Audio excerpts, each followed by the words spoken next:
Assalamualaikum warahmatullahi wabarakatuh. Perkenalkan, saya A. Syaifuddin Siswanto, guru ahli pertama Teknik Kendaraan Ringan di SMK Negeri 1 Soreang. Pada kesempatan kali ini, saya akan menjelaskan materi pembelajaran siswa tentang sistem kerja kompresor. Materi ini disampaikan untuk kelas 10 Program Studi Teknik Kendaraan Ringan pada semester ganjil tahun pelajaran 2022-2023.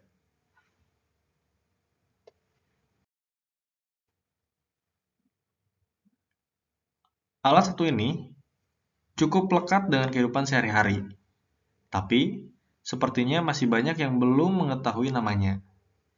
Biasanya, ia digunakan untuk mengisi angin pada ban kendaraan, proses pengecatan dengan menggunakan alat spray, hingga proses pembakaran di motor listrik. Alat yang dimaksud adalah kompresor. Kompresor adalah alat yang digunakan untuk menghasilkan udara bertekanan.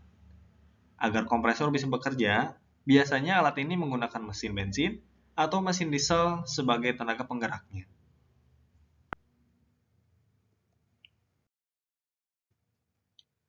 Adapun bagian-bagian kompresor, di antaranya ada motor listrik, ada sabuk atau belt, ada puli, ada torak dan silinder, ada tombol on/off, ada tangki udara, dan ada kabel penghubung ke sumber listrik.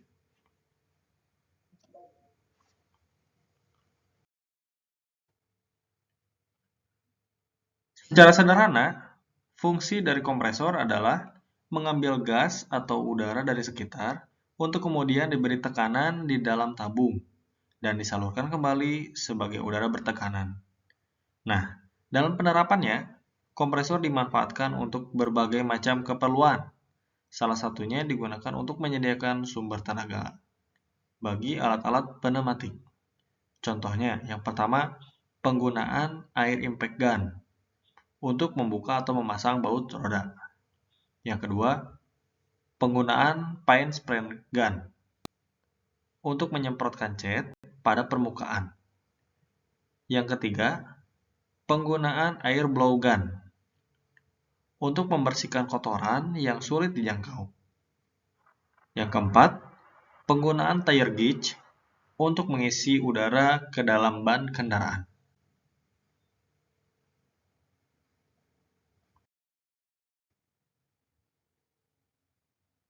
Prinsip kerja kompresor. Coba bayangkan ketika Anda hendak meniup angin ke dalam sebuah balon menggunakan sebuah suntikan.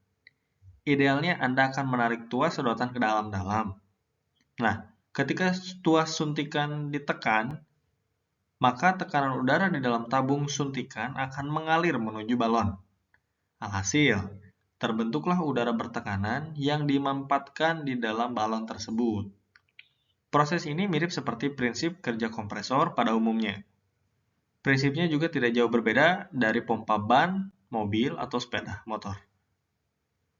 Saat piston kompresor ditarik ke atas, tekanan silinder di bagian bawah akan menurun hingga di bagian tekanan atmosfer. Alhasil, udara luar pun bisa masuk melalui celah katup hisap. Dari sini, udara masuk ke pompa untuk kemudian dimampatkan oleh piston yang didorong ke bawah. Karena udara dimampatkan, maka volumenya menjadi lebih kecil dan mengalir ke tempat yang bertekanan udara lebih rendah.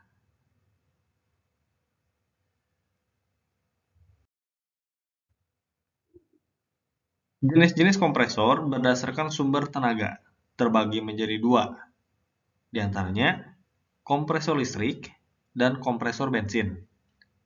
Kompresor listrik memanfaatkan energi listrik sebagai tenaga utama penghasil udara bertekanan, sedangkan kompresor bensin memanfaatkan energi pembakaran bahan bakar bensin sebagai tenaga utama penghasil udara bertekanan.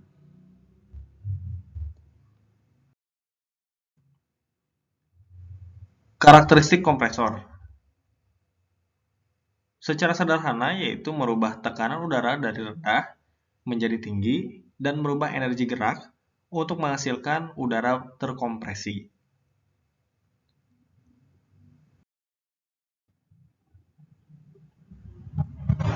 Adapun cara operasional kompresor, langkah pertama yaitu posisikan kompresor pada permukaan yang datar, hindari penempatan pada permukaan yang licin. Yang kedua, hubungkan motor listrik pada sumber listrik. Yang ketiga, tekan tombol on pada kompresor agar kompresor dapat berfungsi. Yang keempat, tunggu beberapa saat hingga udara yang tersimpan di dalam tabung udara terisi penuh. Yang kelima, udara dalam kompresor siap untuk digunakan untuk alat-alat pneumatik. Yang keenam, setelah selesai digunakan, tekan tombol off. Dan yang terakhir, lepaskan kabel motor listrik pada kompresor dari sumber listrik.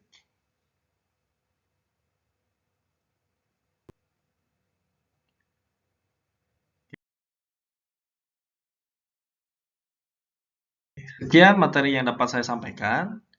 Terima kasih banyak atas perhatiannya. Wassalamualaikum warahmatullahi wabarakatuh.